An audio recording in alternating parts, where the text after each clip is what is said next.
Tadi siapa yang Sudah Ustazah. udah ya? Oke, saya lanjut lagi. Oh, sorry, sorry.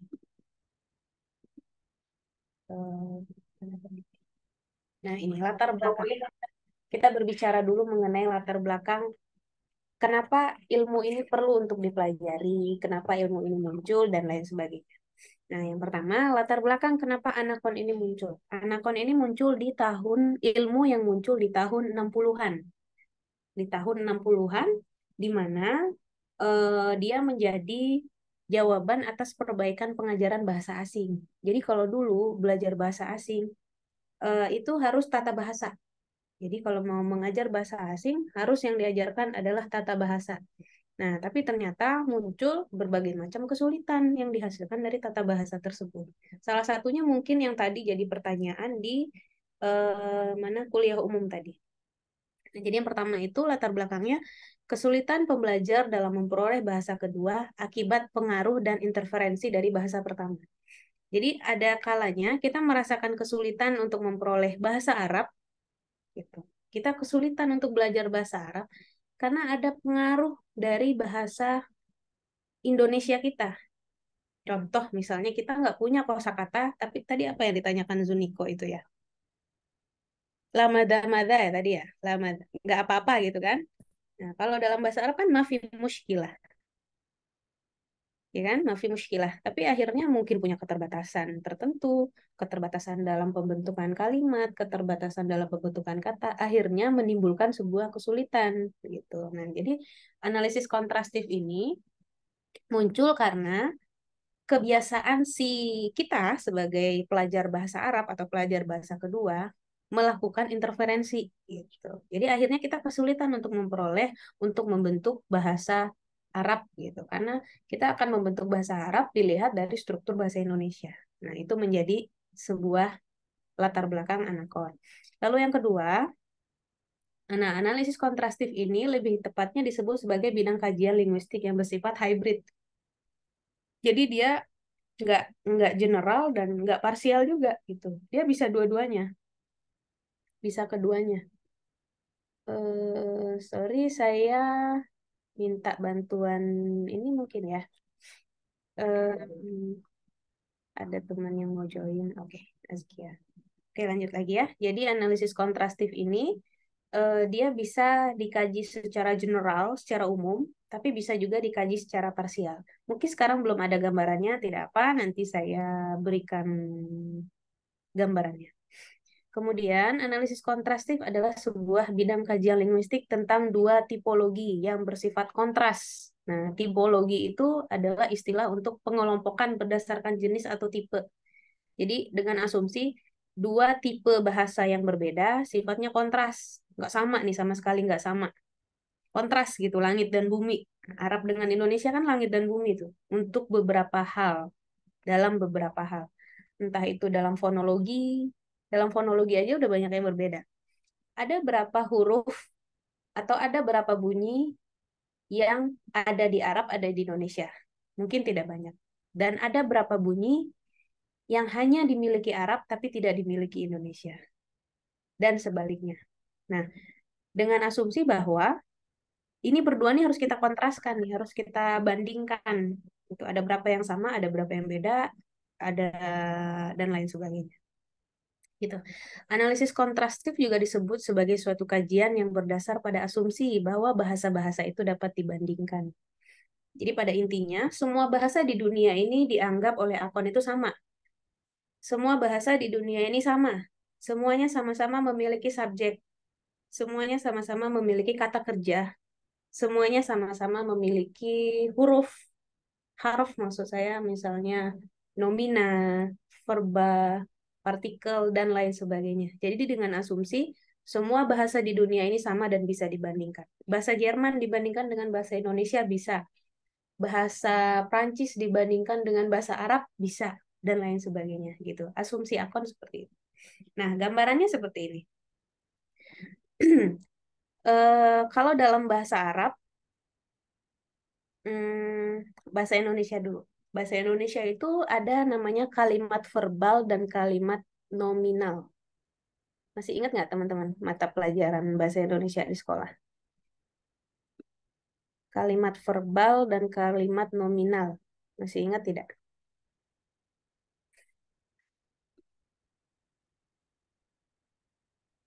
Ada yang masih ingat? Kohana?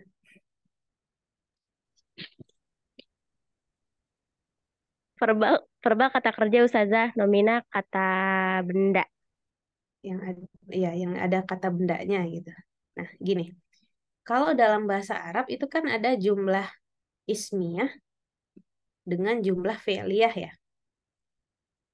Nah, coba misalnya, coba siapa ya? Saya minta Rida. Rida coba buat kalimat dari jumlah ismiyah. Coba. Misalnya Ahmad eh membaca Al-Quran. Nah, gitu. eh, Ahmad eh, Ahmad yaqra'ul Quran. Ahmad yaqra'ul Quran. Itu jumlah ismiyah ya. Nah, Iya coba Ustazah. Rida ganti ke jumlah fi'liyah.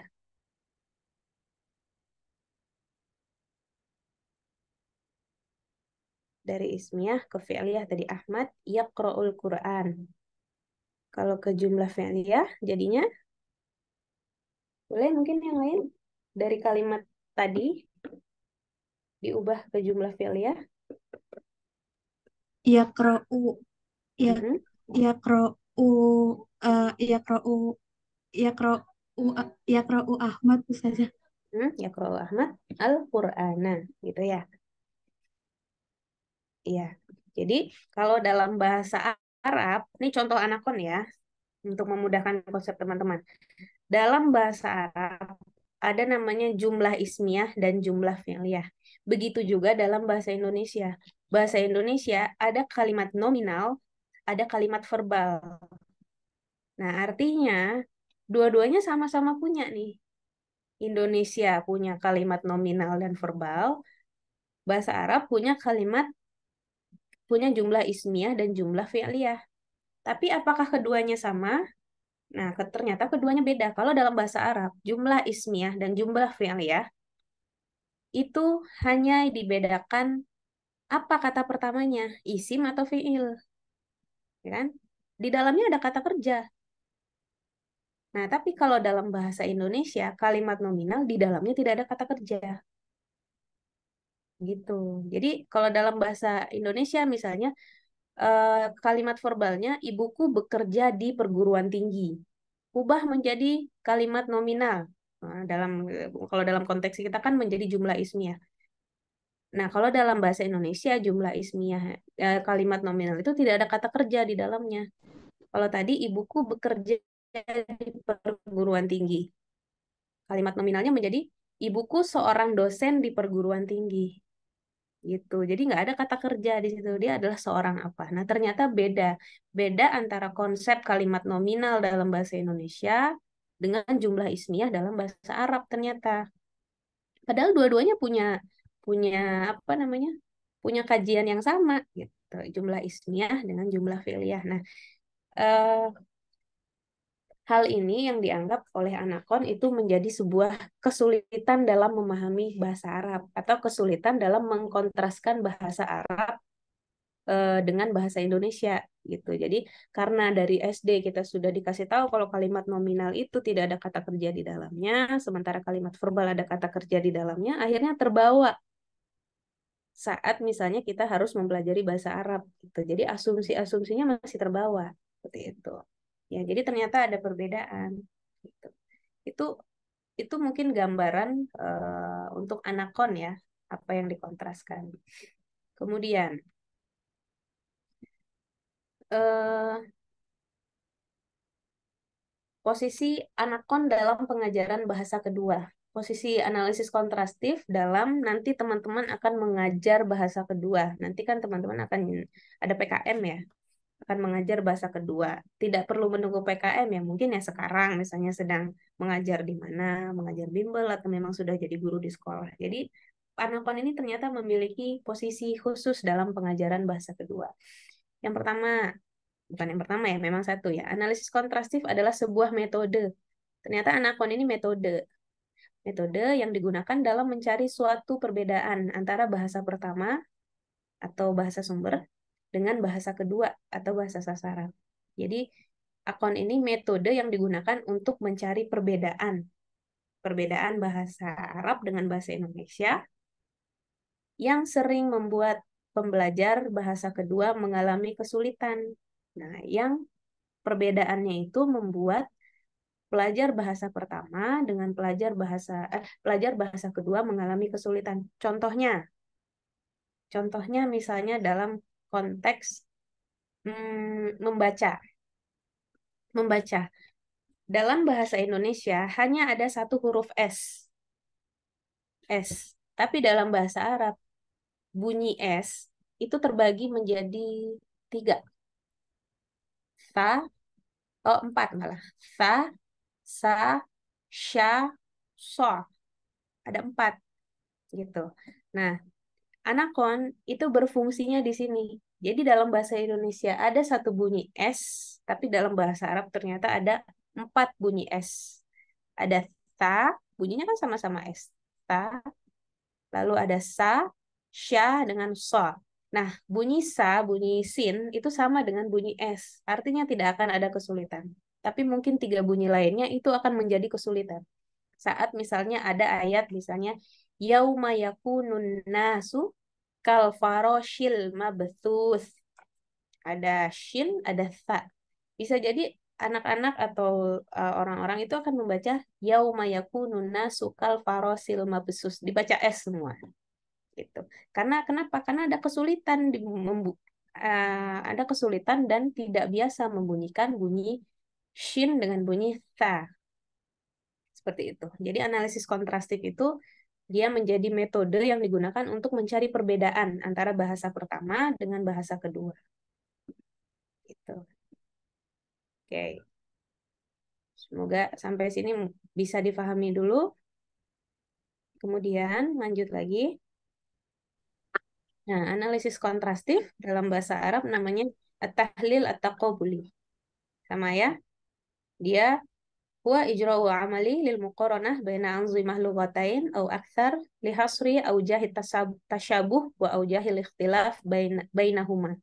Jadi untuk menemukan kesamaan atau perbedaan. Nah, jadi ternyata anakon itu tidak hanya melihat perbedaan, tapi kesamaannya juga dilihat. Ya. Ya'tabidu dzalika 'ala tahlil likulli minan nizamain mawadhi al-muqaranah yaqumu 'ala asas al-manhaj al-wasfi la at-tarikhi.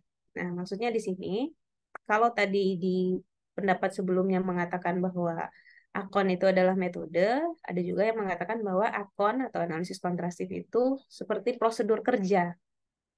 Jadi kalau kita mau mengajar metode tertentu, mengajar materi tertentu, ternyata materi bahasa Arab ini memiliki kesamaan dengan materi Indonesia, artinya kita perlu berfokus pada yang berbedanya ini. Apa yang membedakan antara jumlah ismiyah, jumlah fi'liyah dalam bahasa Arab dengan bahasa Indonesia? Oh, ternyata ada bedanya. Artinya saya harus mengajarkan dimulai dari yang kesulitannya dulu atau yang mudah-mudahnya dulu. Jadi dia seperti langkah-langkah bagaimana nanti kita mengajarkan bahasa. Gitu. Nah, jadi dasar pendekatan dari anakon ini adalah deskriptif bukan historis. Nah, jadi ada yang mengatakan bahwa analisis kontrastif itu sama dengan analisis komparatif. Itu berbeda.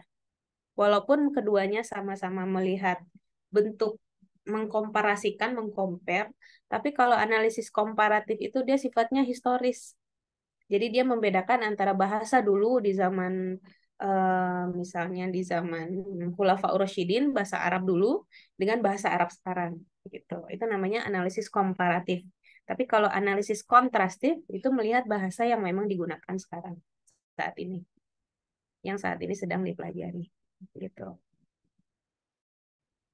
Nah, dengan asumsi bahwa perbedaan dan persamaan antara dua bahasa yang diperoleh dan dihasilkan melalui prosedur kerja dapat digunakan sebagai landasan untuk meramalkan atau memprediksi kesulitan atau kendala belajar. Jadi setelah kita berhasil misalnya mengkontrastifkan antara bahasa Arab dengan bahasa Indonesia untuk materi tertentu, contohnya misalnya mau mengajar tadi tahsin Al-Quran misalnya, memperbaiki artikulasi saat membaca Al-Quran, bunyi-bunyi hurufnya. Nah, tentu seorang guru itu ternyata harus mengkontrastifkan dulu nih, bunyi mana yang sama antara Arab dengan Indonesia. Oh, ada sekian bunyi. Bunyi mana yang ada di Arab tidak ada di Indonesia. Oh, ada sekian bunyi. Nah, artinya penilaian akan lebih berfokus pada bunyi-bunyi yang tidak ada di dalam bahasa Indonesia gitu. Atau latihan-latihannya akan lebih banyak pada bunyi-bunyi yang tidak ada dalam bahasa Indonesia. Misalnya, ada 20 soal. Nah, mungkin bunyi-bunyi yang sama itu 5 soal saja misalnya. Yang 15 lainnya bunyi-bunyi yang berbeda. Misalnya bunyi to dan lain sebagainya. To, zo, itu kan berat ya. Gitu. Jadi analisis kontrastif ini lebih kepada bersifat nantinya kita bisa meramalkan atau memprediksi sepertinya kesulitan yang akan terjadi itu di bagian ini nanti. Nah, saat nanti kita menyajikan pembelajaran, kita harus fokus kepada ini jangan jadi kesulitan nih buat anak-anak. Kita fokus untuk mengajarkan hal-hal yang berbeda itu. Jadi biar tidak menjadi kesulitan bagi si anak-anak itu untuk mempelajari bahasa Arab. Seperti itu. Ya. Nah, jadi intinya Anakon ya mengkaji persamaan dan perbedaan dua bahasa, bahasa sumber dan bahasa target. Bahasa sumber ya bahasa Indonesia, bahasa target ya bahasa Arab. Nah, ini masih pendapat para ahli ya mengenai Anakon, Anakes. Ini memang orang-orang pertamanya Anakon, Anakes ini, Lado, Visiak, dan Fris ini ya. Intinya bahwa Anakon itu mengkaji perbandingan dua bahasa yang bertujuan untuk menemukan persamaan dan perbedaan dari dua bahasa tersebut gitu. Kemudian ini masih pendapat para ahli. Nah, mungkin saya langsung lanjut ke sini. Jadi ada versi kuat dan versi lemah akon. Kalau tadi saya sampaikan bahwa materi apa namanya akon ini ilmu yang muncul di tahun 1960-an. Tapi begitu di tahun 1980-an muncullah apa namanya pakar-pakar lain yang menganggap bahwa akon ini tidak begitu kuat gitu. Jadi tidak selamanya kesulitan belajar itu dihasilkan dari perbedaan bahasa antara Arab dengan Indonesia. Tidak selamanya demikian. Jadi tidak selamanya kesulitan mahasiswa dalam membentuk jumlah ismiyah dan fi'liyah itu karena mereka terbawa dari kebiasaan kalimat nominal dan verbal. Tidak selamanya. Bisa tahu, bisa jadi mereka tidak terlalu mengerti kalimat nominal dan verbal dalam bahasa Indonesia. Tapi begitu belajar jumlah ismiyah dan fi'liyah bahasa Arab baik-baik saja gitu. Jadi kalau tadi saya bilang kalimat nominal dan verbal dalam bahasa Indonesia itu berbeda loh dengan bahasa Arab. Tadi yang saya minta bantuan untuk membuat kalimat jumlah ismiyah dan fi'liyah bisa bisa saja gitu, tidak terpengaruh dengan nominal dan verbal gitu. Jadi sehingga dengan demikian muncul beberapa asumsi-asumsi, muncul beberapa versi yang melihat analisis kontrastif ini.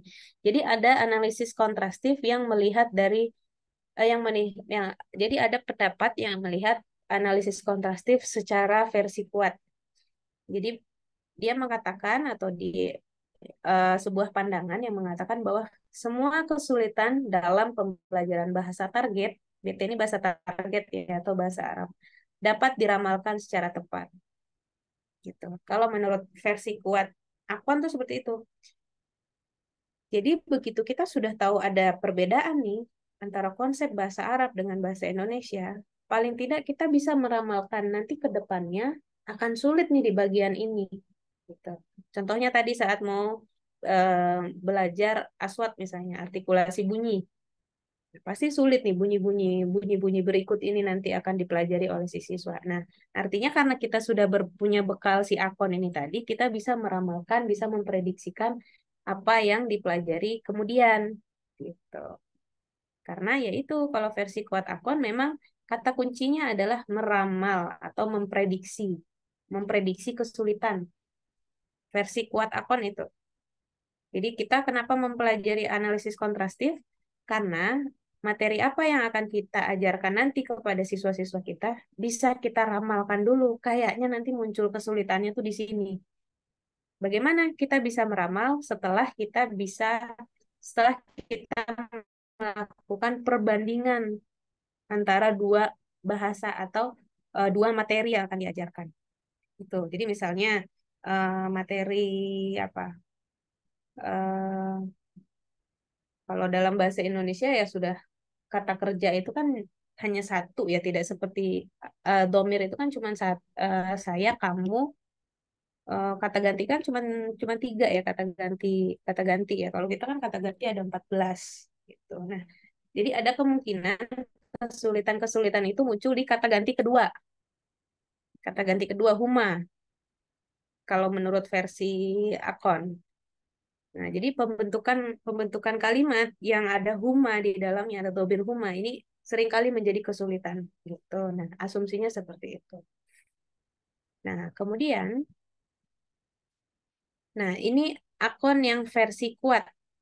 Akon versi kuat mengatakan bahwa analisis kontrastif ini bermanfaat dan harus dipelajari. Kenapa? Karena si pengajar dapat memantau kemampuan pelajar tahap ke tahap dan sebagai metode untuk menemukan dan menjelaskan kesalahan berbahasa, serta pengajar dapat menciptakan pembelajaran yang lebih efektif. Pertama, karena kita sudah memprediksi kiranya nanti apa yang menjadi kesulitan, akhirnya kita bisa menciptakan dari sekarang nih, oh kita besok mau ngajar, kita buat pembelajaran yang efektifnya seperti ini. Gitu. Nah, ini versi yang kuat. Tapi versi lemah mengatakan bahwa akun ini mubazir. Oh, sorry. Maaf, ini nggak saya centang, saya coret maksudnya, saya silang. Akun ini dianggap sebagai ilmu yang mubazir. Kenapa? Karena eh, kebiasaan di bahasa ibu itu bukan menjadi satu-satunya penghambat. Bisa jadi karena memang anak ini motivasinya nggak ada motivasi belajar. Bisa jadi misalnya lingkungan belajarnya yang nggak pas. Jadi versi lemahnya Akon ini berasumsi bahwa mempelajari melakukan perbandingan dua bahasa sebelum mengajar itu sifatnya mubazir. Nah, tapi asumsi ini karena melihat Akon itu fokusnya adalah pada meramal atau memprediksi. Tapi eh, banyak pakar yang mengatakan bahwa tidak ada yang mubazir dari sebuah ilmu. Saat kita berhasil misalnya melakukan mengkontrastifkan dua bahasa, artinya memang dua bahasa itu memiliki persamaan dan perbedaan. Gitu. Oke, lanjut ke slide berikutnya.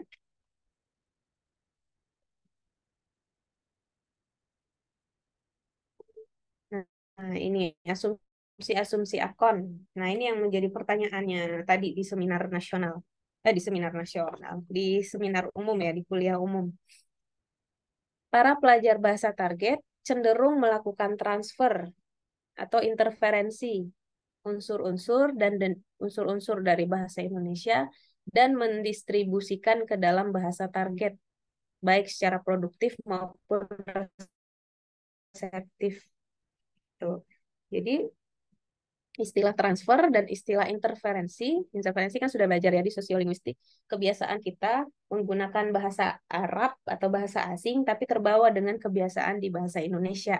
Gitu. Nah, jadi asumsi Akon itu mengatakan bahwa ini si pelajar itu cenderung mentransfer. Jadi apa yang sudah dia ketahui ditransfer ke dalam bahasa Arab. Gitu. Jadi kalau dia berkomunikasi, dia komunikasinya bahasa Arab. Tapi secara pembentukan kalimat tuh pembentukan kalimat bahasa Indonesia gitu. Itu kan itu sering ya kalau tadi contohnya, mohon maaf misalnya anak-anak yang berkomunikasi di pesantren secara bicaranya Arab, tapi secara kaidah itu bukan kaidah bahasa Arab gitu. Nah, Akon itu berasumsi seperti itu, adanya kebiasaan untuk mentransfer gitu. Nah, itu yang harus diperbaiki.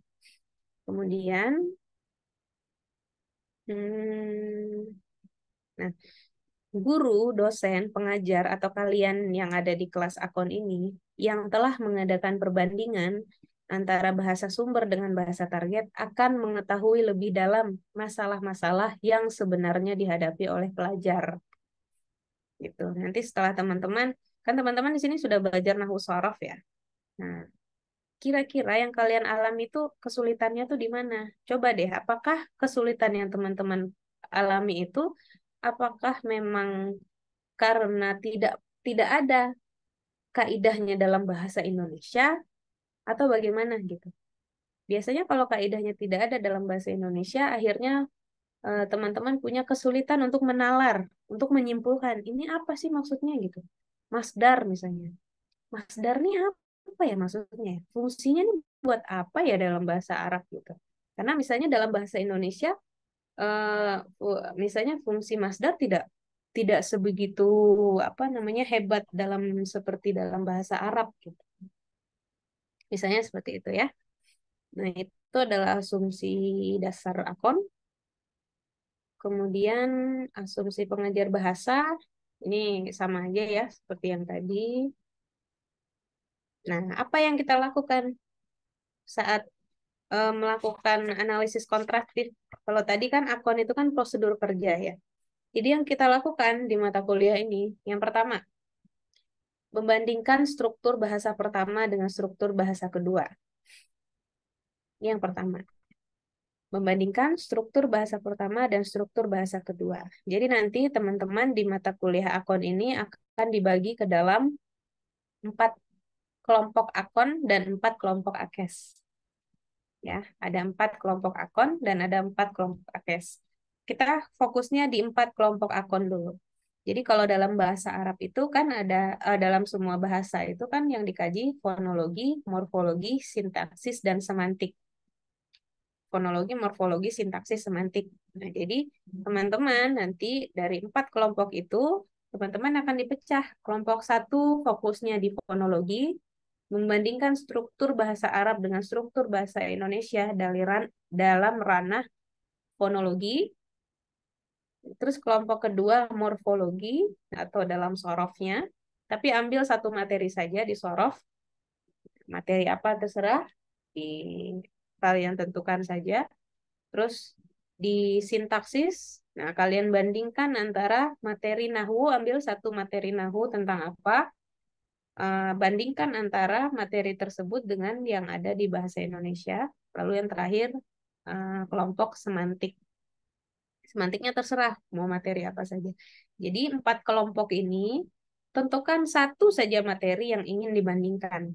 Jadi tidak semua materi. Tentukan satu saja materi yang ingin dibandingkan. Gitu. Itu langkah pertama. Langkah kedua, lakukan prediksi kesulitan belajar dan kesalahan yang akan terjadi. Nah, setelah teman-teman melakukan perbandingan tadi, nah teman-teman lakukan prediksi kesulitan belajar. Nah, ini ada perbedaannya nih. Kira-kira perbedaan ini nanti yang akan menjadi kesulitan belajar. Makanya sifatnya, kalau akun ini sifatnya analitis ya, dianalisis gitu. Kesulitannya nanti apa ya kira-kira yang muncul? Nah, itu teman-teman sendiri yang bisa menyimpulkannya. Dan yang terakhir, memberikan rekomendasi bahan ajar apa yang paling pas digunakan dan bagaimana cara penyajian yang paling efektif. Gitu. Ya, jadi kalau ini sifatnya nanti rekomendasi saja. Jadi yang teman-teman lakukan, yang berat tuh di sini nomor 1 dan di nomor 2 melakukan memberikan prediksi. Kalau ini sifatnya hanya memberikan rekomendasi.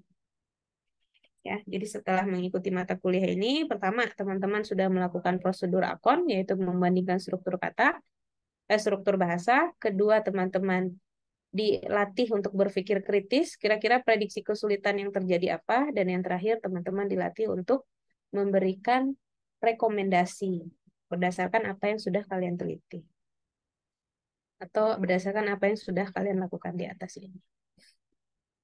Nah, kemudian, nah kita yang gunakan ini aja ya, langkahnya yang ini aja, lebih singkat. Kalau lado ini terlalu panjang, oke, ini tidak perlu, oke. Mungkin itu saja yang bisa saya jelaskan mengenai analisis kontrastif. Sedikit kesimpulan dari saya, Jadi analisis kontrastif itu sebuah ilmu yang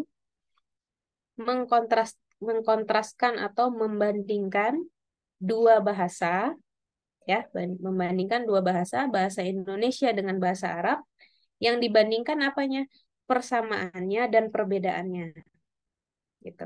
Ada asumsi yang mengatakan bahwa yang sama itu membuat mudah pembelajaran. Jadi kalau ada bunyi-bunyi yang sama dalam bahasa Arab dengan bahasa Indonesia, itu pelajaran menjadi mudah. Jadi yang sama itu mempermudah si siswa. Tapi begitu ada yang berbeda, itu yang diasumsikan menjadi kesulitan belajar si siswa. Gitu. Jadi Anakon itu membandingkan dua materi bahasa untuk dilihat persamaannya dan perbedaan. Yang sama itu diasumsikan sebagai mudah untuk diajarkan, si siswa mudah untuk mempelajarinya, yang berbeda itu menjadi kesulitan. Nah, setelah prosedur akon dilakukan, teman-teman berikutnya bisa memprediksi. Setelah memprediksi, tadi kan sudah memprediksi ya, maaf. Bisa menyajikan proses pembelajaran yang efektif. Karena teman-teman sudah memprediksi nanti ke depannya kesulitannya akan munculnya tuh di bagian ini. Makanya nanti saya kalau mengajar harus fokus di bagian ini. Atau makanya nanti kalau saya mengajar latihannya harus banyak di bagian yang sulit-sulit ini gitu. Jadi akon itu seperti itu asumsinya. Gambarannya seperti itu. Oke, sampai di sini terbuka kesempatan untuk bertanya. Dipersilahkan. Apakah bisa difahami untuk akon itu apa yang dilakukan?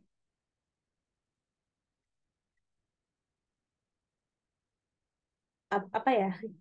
Memang kajian akon ini analitis sekali gitu. Fokusnya tuh ke analitis, bukan ke keterampilan ya. Kalau misalnya di maharoh, kalam dan lain-lain itu kan fokusnya di keterampilan ya. Terampil. Tapi kalau akon ini memang fokusnya di apa proses analisisnya kalian gitu. Karena teman-teman harus punya buku bahasa Indonesianya atau punya sumber kajian dalam bahasa Indonesia, harus punya juga sumber kajian dalam bahasa Arab. Terus dua-duanya dikontraskan oleh teman-teman gitu. Seperti itu. Ada pertanyaan? Silakan. Izin bertanya saja. Ya, Farah, silakan Farah. Berarti kalau anak konkas ini ada buku ajarnya gitu nggak, Zah? Anak-anaknya ada buku ajarnya atau tidak? Jadi gini, materi mengenai kita sekarang fokusnya anakon saja ya. Pertemuan 1-8 kita hanya membahas mengenai anakon. Nanti pertemuan 9-16 baru anakes. Itu karena itu dua buku yang berbeda. Ya. Jadi kalau untuk anakon bukunya tuh paling hanya berkaitan dengan konsep saja. Konsep anakon itu apa gitu. Tapi nanti saat teman-teman sudah tergabung di dalam kelompok, itu teman-teman tidak pakai buku akon lagi, tapi sudah menggunakan buku kaidahnya Arab dengan buku kaidahnya Indonesia gitu. Misalnya nanti Farah dapat namanya misalnya Farah dapat materi tentang nahwu misalnya gitu ya. Nah, misalnya Farah mau mengkontrastifkan misalnya adat ma'dud. Adat dalam bahasa Indonesia kan juga mengenal angka kan, ya kan? Nah, dalam bahasa Arab kan juga. Dalam bahasa Arab itu malah angka terbagi-bagi kan. Ada mufrad, ada murakkab dan lain sebagainya. Ada maktuf. Nah, adat ini kan seringkali menjadi kesulitan ya. Jadi wahid wa ishrin, ihda wa ishrin atau ihda wa ishrun, wahid wa ishrun, bagaimana sebutannya gitu. Nah, itu bisa dikontrastifkan keduanya. Gitu. Jadi bagaimana pembentukan angka atau bilangan dalam bahasa Arab dengan bagaimana pembentukan bilangan dalam bahasa Indonesia. Nah, itu dikontrastifkan. Jadi, materi pertemuan 1, 2, 3 ini menjadi bagian saya untuk memberikan pemahaman kepada teman-teman bagaimana melakukan analisis kontrastif. Nanti pertemuan berikutnya, 4 kelompok inilah yang menyajikan hasil analisis mereka. Jadi tidak ada buku khusus untuk anakon fonologi, anakon morfologi, sintaksis dan semantik, tidak ada buku khusus. Kenapa? Karena teman-teman sudah merujuk ke sumber aslinya. Gitu. Jadi kalau nanti materinya nahu, ya misalnya mau ambil dari Qawaidul Lughah dengan misalnya tata bahasa Indonesia. Jadi mau dikontrastifkan nih dua buku ini sumbernya gitu. Nah, itu seperti itu. Jadi tidak ada buku khususnya karena memang bukunya fokusnya di konsep saja. Begitu. Farah. Ya, syukran saja. Apaan, Farah? Yang lain dipersilakan. Oke, mungkin kita masuk ke ya, silakan Hamdi. Ya, Afwan saja sebelumnya. Misalkan nanti ketika kelompok anakon itu membahas suatu materi, namun di situ kami tidak menemukan kesamaan, apakah mungkin saja? Eh, Jadi pure semuanya temuin perbedaan semua gitu. Pure perbedaan semua. Nah, itu yang bisa saya katakan sebagai versi lemahnya akon. Jadi akon itu hanya bisa dibandingkan jika materinya tuh sama, ada di Arab, ada di Indonesia gitu. Kalau cuma ada di Arab, tidak ada di Indonesia, itu tidak bisa menjadi akon jadinya. Tidak ada yang mau dikontrastifkan seperti itu. Jadi apa ya contohnya ya? Sebenarnya ada banyak ya dalam bahasa Arab itu secara kaidah ada, tapi di dalam apa bahasa Indonesia tidak ada tuh kan banyak ya. Misalnya apa mamnu minas shorof itu kan nggak ada dalam bahasa Indonesia dan lain sebagainya gitu kan. Banyak sih sebenarnya apalagi ya. Mustaqot itu ada nggak ya dalam bahasa Indonesia? Iqlal ibdal, oh iqlal ibdal mungkin bisa jadi. Tapi belum belajar mungkin ya iqlal sama ibdal ya. Iqlal ibdal perubahan. Oh sudah. Nah itu mungkin bisa dikontrastifkan. Gitu. Jadi memang akon itu bisa mengkontrastifkan kalau ada di bahasa Indonesia dan ada di bahasa Arab itu bisa dikontrastifkan. Tapi kalau hanya ada di satu bahasa tidak ada di bahasa lain itu sulit untuk dikontrastifkan. Gitu. Seperti itu Hamdi. Baik, syukran saja. Afwan Hamdi. Oke, nanti terbuka kesempatan bertanya lagi ya. Sekarang ke RPS.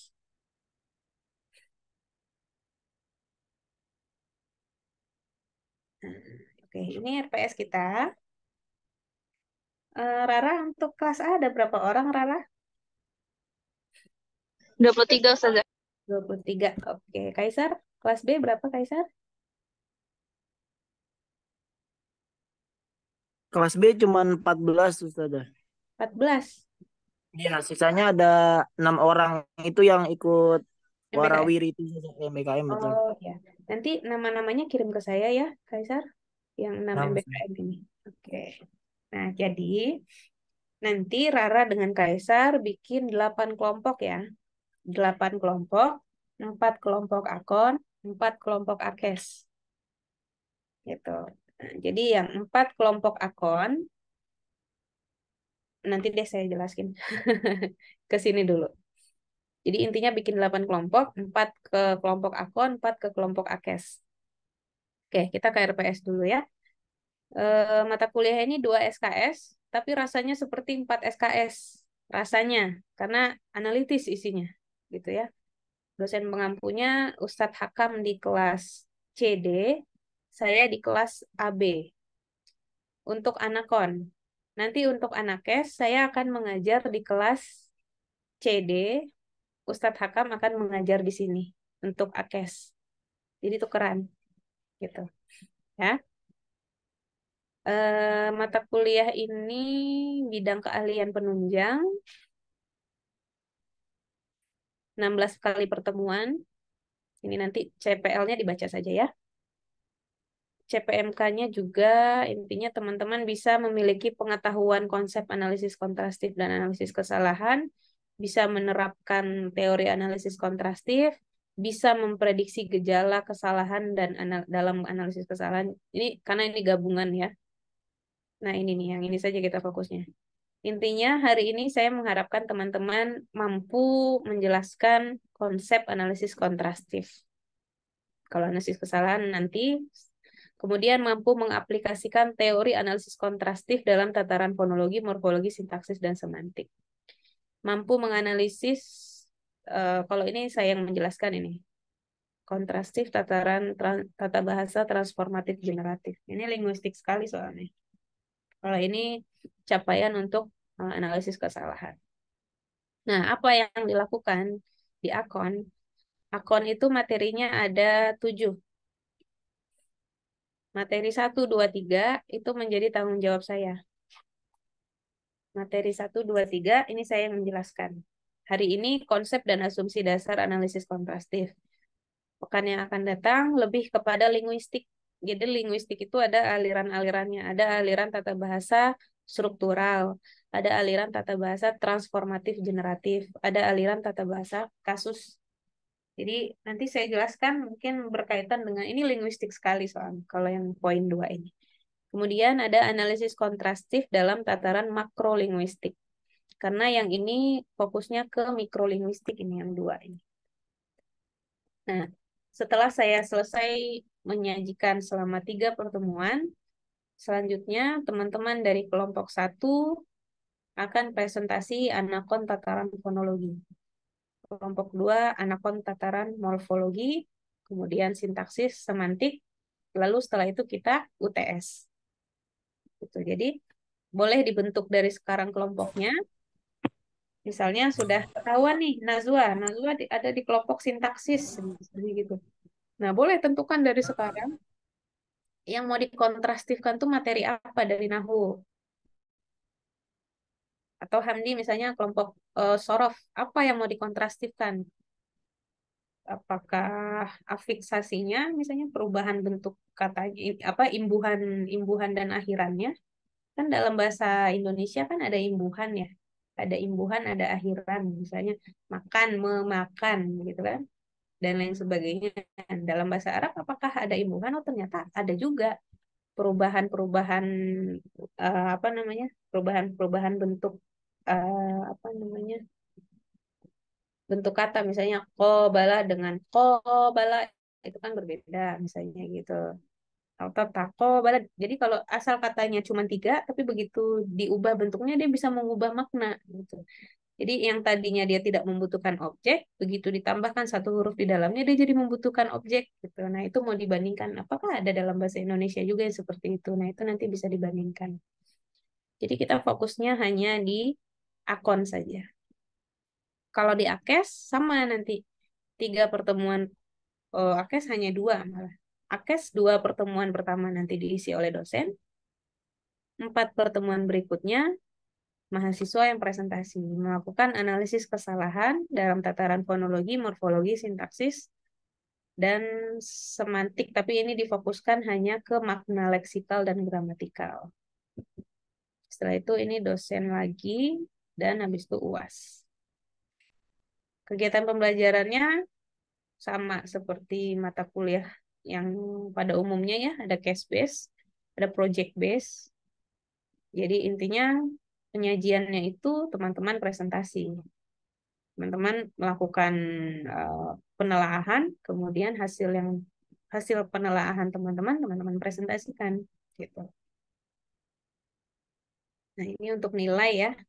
Sama saja sikap, kinerja dan lain-lain nanti bisa dibaca masing-masing. Oke, peraturan dan tata tertib. Ini ada beberapa buku referensi. Saya punya soft copy-nya nanti beberapa saya kirim kepada teman-teman. Nah, ini ya.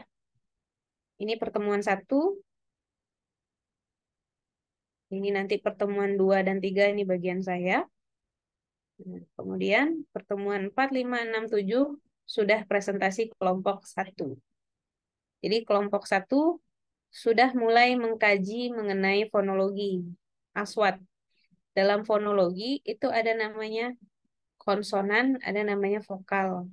Ada fonem segmental, ada fonem suprasegmental.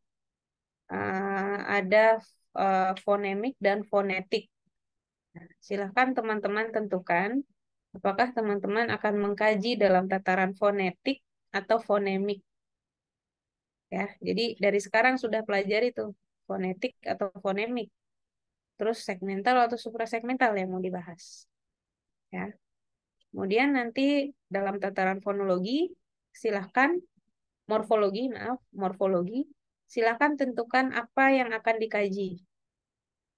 Apakah afiksasinya, imbuhan-imbuhan itu ya, atau apa gitu yang ingin dikaji, dipersilahkan. Kemudian dalam tataran sintaksis, nahu sorof, silahkan mau mengkaji apa, misalnya apakah yang mau dikaji mengenai objek. Indonesia kan punya objek, Arab kan juga punya objek kan, maf'ulun bih. Apa bedanya objek dalam bahasa Indonesia dengan objek dalam bahasa Arab? Gitu. Misalnya yang mau dikaji hanya objek saja atau apa silahkan. Mungkin yang lain-lain juga silahkan. Kalau mau apa tadi adat makdud seperti tadi juga boleh juga. Nah, kemudian untuk semantik, dalalah sudah mempelajari dalalah, ilmu dalalah saat ini ya. Nah, mungkin mau dikontrastifkan dengan bahasa Indonesia boleh juga. Tuh, jadi dalam semantik itu ada misalnya pembentukan makna, misalnya gitu. Apakah sama pembentukan makna dalam bahasa Arab dengan bahasa Indonesia? Gitu. Nah, itu bisa dikaji. Jadi harapan saya saat saya menyajikan materi kedua dan ketiga, ini teman-teman sudah punya gambaran apa yang akan dikontrastifkan. Gitu. Ya, jadi yang dipresentasikan adalah hasil kerja teman-teman.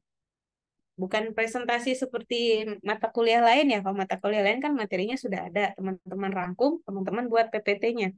Kalau ini adalah melaporkan hasil anakon atau hasil kerjanya, hasil analisisnya teman-teman semua. Gitu. Yang dilaporkan itu. Lalu kita UTS. Jadi gini, mungkin saya masih menggunakan cara yang digunakan oleh Prof. Yumna ya. Jadi kan tadi ada 8 kelompok. Ada kelompok akon, ada kelompok akes. 4 kelompok akon itu mereka presentasi. 4 kelompok akon mereka presentasi. Lalu bagaimana yang lain? Yang kelompok akes. Yang kelompok akes membuat tugas individu. Tugas individu akon. Ya, jadi kalau dia kelompok akon, presentasi akon, artinya dia punya tugas individu akes. Gitu. Jadi kalau dia kelompoknya akes, dia punya tugas individu akon. Jadi dia melakukan analisis kontrastif sendiri, tidak dengan teman-teman, tidak seperti kelompok akon tadi yang apa namanya dengan teman-temannya gitu. Jadi setiap teman-teman semua di sini punya satu tugas individu dan punya satu tugas kelompok. Kalau teman-teman tugas individunya akes, berarti tugas kelompoknya akon. Gitu. Jadi gantian. Gitu. Kalau akes mungkin nanti kita bahas setelah UTS saja ya. Ini bagian-bagian akes apa saja yang dipelajari mungkin kita bahas setelah UTS. Untuk kelompok akon ini ada beberapa pedoman untuk teman-teman membuat makalahnya. Jadi yang pertama latar belakang mah sedikit saja, nggak usah panjang-panjang. 1 halaman cukup, 1 halaman saja cukup. Batasan langsung ke rumusan masalah saja sama tujuan penelitian. Ya, jadi akon ini kalian artinya sudah melakukan penelitian. Lalu yang B nanti kajian teori. Kajian teori. Yang pertama, teman-teman harus menjelaskan hakikat analisis kontrastif. Nanti buku-bukunya saya berikan kepada teman-teman. Hakikat analisis kontrastif. Apa itu akon, kenapa akon harus dipelajari, dan lain sebagainya. Yang kedua, hakikat apa? Misalnya teman-teman kelompok fonologi. Hakikat fonologi atau ilmu bunyi dalam bahasa Indonesia dan bahasa Arab. Ya, kalau dalam bahasa Indonesia mungkin ilmu bunyi namanya, dalam bahasa Arab ilmu aswat. Gitu. Jadi teman-teman harus bisa menjelaskan hakikat ini. Kemudian di poin C, nah objek kajiannya apa tadi? Misalnya fonetik, misalnya hakikat fonetik dalam bahasa Indonesia. Nah, jadi artinya teman-teman harus punya buku buku kaidah bahasa Indonesia yang berkaitan dengan fonetik. Atau mungkin lebih mudahnya saya bahasnya ke ini aja ya, objek misalnya. Di sintaksis kan ada mempelajari mengenai objek. Nah, jadi di sini hakikat sintaksis dalam bahasa Arab dengan bahasa Indonesia. Dalam bahasa Indonesia sintaksis, dalam bahasa Arab nahwu. Nah, itu jelaskan di poin B ini. Kemudian di poin C, hakikat objek dalam bahasa Indonesia, dan poin D, hakikat maf'ulun bih dalam bahasa Arab gitu. Nah, jadi secara hakikat, secara teori harus teman-teman jelaskan dulu. Kemudian bab 3 isinya pembahasan. Oh, bab 3 nggak ini Ustazah, nggak metodologi? Ya nggak apa-apa, ini kan makalah ya. Nah, jadi bab 3 isinya pembahasan. Pembahasan itu pertama, pembahasan persamaan objek dalam bahasa Arab dengan bahasa Indonesia. Ini nanti isinya tabel.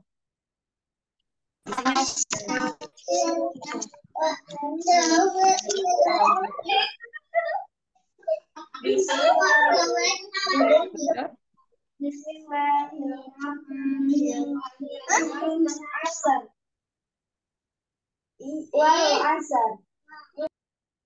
Oke, kemudian persamaan ini nanti bentuknya tabel. Yang sama itu apa gitu. Ya, jadi tabel-tabel. Terus kalau yang beda itu boleh tidak dalam bentuk tabel. Naratif aja dia ke bawah. Jadi di pembahasan ada persamaan objek dalam bahasa Arab dan bahasa Indonesia. Ini dapatnya dari mana? Dari dua ini. Dari dua ini tadi kalian mendapatkan persamaan. Terus perbedaannya dapatnya dari mana? Dari dua itu juga. Gitu. Jadi fokusnya di dua ini saja. Makanya kajian teori menjadi penting. Kemudian ramalan kemudahan dan kesulitan. Nah, di sini nih teman-teman melakukan prediksi. Kira-kira dari persamaan yang ada di poin A, siswa itu akan mudah dalam hal apa? Memahami objek yang bagaimana gitu. Nah, kemudian kesulitannya diprediksi juga. Nah, berdasarkan perbedaan-perbedaan tersebut di atas, misalnya ada 5 perbedaannya. Berarti kesulitannya apakah ada 5 juga atau lebih? Nah, itu kalian yang lebih memahami. Dan kemudian implementasi hasil analisis kontrastif dalam pengajaran bahasa Arab. Ini yang tadi saya bilang, rekomendasi saja sifatnya. Berdasarkan ramalan kemudahan dan kesulitan tadi, nah kalian berikan rekomendasi. Misalnya rekomendasinya guru harus menerapkan pembelajaran dengan metode A. Atau guru harus mengajar menggunakan materi ajar yang di dalamnya memuat A, B, C, D, E. Gitu. Jadi ada rekomendasi dari teman-teman semua. Berdasarkan materi yang sudah teman-teman buat. Sudah, bab 4-nya penutup, kesimpulan daftar pustaka. Seperti itu. Kalau ini nanti untuk AKES. Nah, yang apa namanya format ini digunakan oleh semua teman-teman yang jadi tugas kelompok atau tugas individu menggunakan format ini. Jadi ini format baku untuk mata kuliah ini ya, bukan untuk mata kuliah yang lain. Fokusnya hanya untuk mata kuliah ini. Ini format bakunya seperti ini. Kalau membuat makalah harus ada 4 komponen ini. Jangan terbalik-balik. Kalau AKES nanti mungkin kita bahas nanti. AKES tuh mirip-mirip juga ya. Tapi kalau AKES bab 3-nya ada metodologi penelitiannya. Gitu. Karena kalau AKES itu lebih ke apa? Analisis data kalau AKES. Nanti teman-teman berkaitan dengan instrumen, terus berkaitan dengan sampel, ada sampel-sampel orangnya gitu. Makanya biasanya mata kuliah ini tuh berbarengan dengan metodologi penelitian biasanya. Gitu ya. Terus, nah ini gambarannya nih.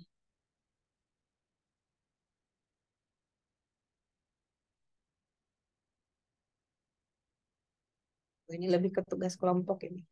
Oke, seperti itu ya. Jadi setiap teman-teman merasakan akon dan akes di 16 pertemuan. Makanya tadi saya bilang dia 2 SKS tapi rasa 4 SKS gitu. Jadi kalau teman-teman ada kelompok akon, berarti tugas individunya akes. Kalau teman-teman kelompok akes, berarti tugas individunya akon. Nah, untuk akon itu artinya dikumpulkan persis di pertemuan ke-8. Baik itu tugas baik itu misalnya ada revisi dari makalahnya teman-teman yang kelompok maupun yang tugas individu. Gitu. Jadi intinya akon itu selesai 1 sampai 8 selesai. Gitu. Jadi pengumpulan tugas akon ya di pertemuan ke-8. Pengumpulan tugas akes di tugas individu maksud saya.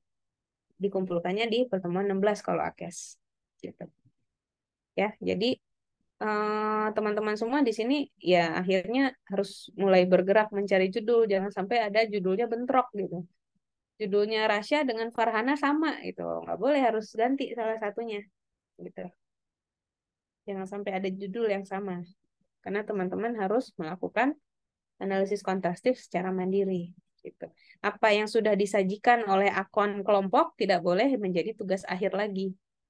Kalau misalnya tadi Hamdi sudah membahas mengenai objek di kelompok 3, nah kajian mengenai objek tidak boleh muncul lagi menjadi tugas individu teman-teman yang dari kelompok AKES. Seperti itu. Silakan. Bagi yang ingin bertanya, dipersilahkan. Ini daftar hadir ya, silakan diisi oleh teman-teman.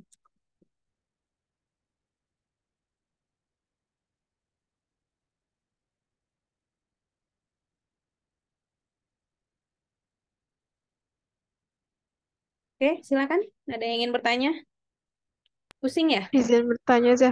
Iya, parah. Berarti itu tugas individunya itu untuk jadi tugas akhir, Zah? Atau gimana? Tugas akhir untuk pertemuannya akon. Gini, misalnya Oh, Farah Anjeli setelah dibentuk oleh Kaisar dan Rara, ternyata Farah Anjeli ada di kelompok AKES misalnya ya. Berarti kan presentasi AKES kan nanti itu setelah UTS. Nah, sekarang apa yang Farah Anjeli lakukan? Farah Anjeli harus membuat makalah individu akon, melakukan analisis kontrastif. Gitu. Tugas individu. Nah, dikumpulkannya ber- kapan? Pertemuan ke-8 saat UTS. Gitu. berarti yang tugas individu itu jadi tugas UTS dan di akon, terus sama yang di AKES jadi tugas akhir gitu. Tugas akhir. Iya, gitu. Oh, gitu. Oke, Zah. Syukran. Kalau untuk UTS dan UASnya nanti saya tanyakan ke Ustadz Hakam karena biasanya dulu dengan Prof Yumna ada UTS UAS secara tertulis juga. Tapi nanti saya tanyakan Ustadz Hakam ya. Beliau bagaimana gitu di kelas sebelah, di kelas CD bagaimana gitu. Apakah pengumpulan tugas saja atau bagaimana gitu. Nanti saya diskusikan dengan Ustadz Hakam. Ya, jadi setiap teman-teman mendapatkan kesempatan melakukan akon dan melakukan akes. Jadi dua-duanya dapat. Gitu. Oke, yang lain silakan. eh Kita itu kan harusnya kemarin ya, hari Kamis ya jadwalnya kan ya. Nah, Kamis depan ini saya ada kegiatan dengan beberapa dosen di Lombok. Jadi kemungkinan untuk pekan depan saya izin dulu, tidak masuk. Teman-teman mungkin kalau saya beri tugas nggak apa-apa. Saya beri tugas untuk pengganti pertemuan kedua gitu. Jadi teman-teman dianggap tetap masuk. Tugasnya membuat resume saja dari pertemuan hari ini. 1 lembar saja. Mungkin catatan kalian kalian capture, kalian catatan kalian ketik, nanti dikumpulkan juga nggak apa-apa. Jadi intinya akun itu bukan tugas ya, maksudnya maksud saya bukan tugasnya yang kalian ceritakan. Jadi di mata kuliah ini saya dapat tugas A, B, C itu bukan, tapi akonnya gitu. Analisis kontrastif itu adalah ilmu yang apa-apa-apa, dia mengkaji apa, tujuannya apa, versi lemahnya dia apa, versi kuatnya apa, dan lain sebagainya. Pokoknya apa yang kalian catat, ya nanti diketik aja. Cukup 1 lembar saja, nggak usah banyak-banyak. satu lembar, satu halaman. Kalau satu lembar kan dua halaman ya, satu lembar kan 2 halaman. Kalau yang ini cukup 1 halaman saja. Inti-intinya saja gitu. Jadi akun itu apa, tujuannya apa, terus apa lagi tadi? Ya apa yang kalian dapatkan lah hari ini. Gitu. Boleh dikerjakan hari ini, tapi nanti dikumpulkannya di Kamis depan untuk pengganti pertemuan kedua. Nah, nanti pertemuan ketiga saya langsung bahas 2 materi gitu. Ya, ada yang tadi kan tata bahasa struktural, terus dengan makrolinguistik nanti saya bahas jadi satu saja. Gitu. Oke, mudah-mudahan jelas ya teman-teman. Ada gambaran. Em, Mungkin kalau berselancar di Google misalnya atau di artikel-artikel ilmiah itu sampai sekarang masih banyak yang mengkaji mengenai analisis kontrastif. Bahkan kemarin mahasiswa bimbingan saya dengan Ustadz Kamal ada yang mengkaji analisis kontrastif. Masih ada yang mengkaji analisis kontrastif karena perkembangan keilmuan linguistik gitu. Tentang kolokasi namanya. Itu tatarannya tataran semantik ya, kolokasi. Teman-teman tahu idiom kan? Idiom. Ya, apa? Apa idiom? Sabrina, Zahra.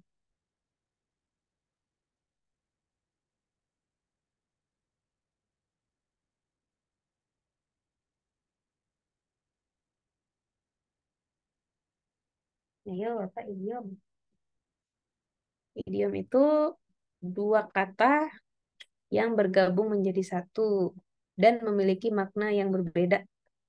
Jadi misalnya meja hijau. Meja hijau itu bukan berarti mejanya berwarna hijau.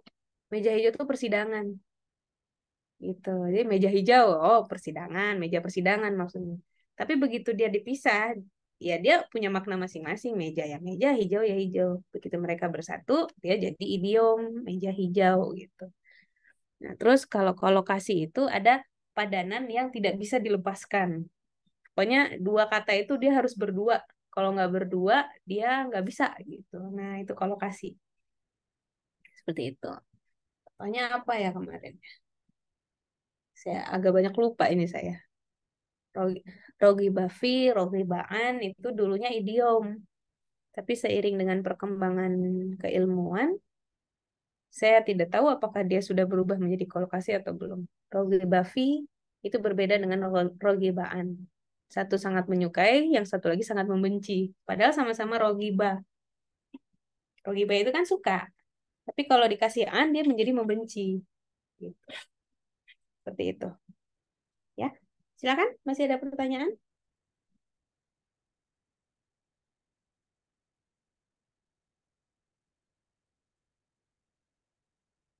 Sudah cukup? Oke, sudah cukup ya. Jadi nanti materi apa namanya PowerPoint hari ini nanti saya kirimkan. Barangkali teman-teman mau membuat resume, mau lihat PowerPoint yang tadi, tidak apa-apa, silahkan nanti diparafrase saja. Kemudian RPS-nya nanti saya kirim dan beberapa buku-buku yang saya miliki juga saya akan kirim kepada teman-teman. Ya. Nah, sekarang Rara dengan Kaisar silahkan buat 8 kelompok. Silakan tentukan apakah yang akun dari kelas A, yang AKES dari kelas B, atau mau dicampur semuanya. Itu silakan.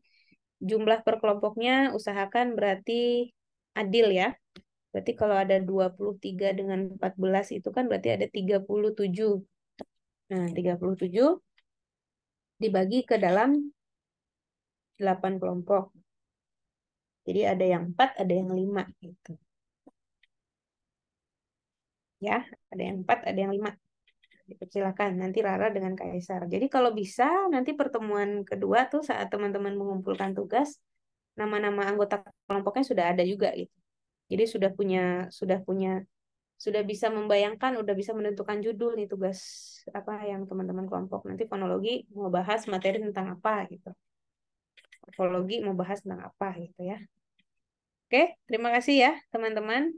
Sampai jumpa dengan secara Zoom lagi nanti di pertemuan ketiga ya. 2 minggu lagi. Untuk pertemuan kedua nanti saya buatkan rumahnya untuk teman-teman mengumpulkan resume. Resume cukup 1 halaman saja. Nggak perlu panjang-panjang, intinya saja apa yang kalian catat pun juga boleh diketik ulang. Udah dicatat di buku, mau diketik di itu juga boleh. Ya, oke, terima kasih. Aktafi huna, billahi taufiq wal hidayah. Wassalamualaikum warahmatullahi wabarakatuh. Waalaikumsalam. Waalaikumsalam warahmatullahi Syukran wabarakatuh. Ustazah. Syukran, Ustazah. Nah,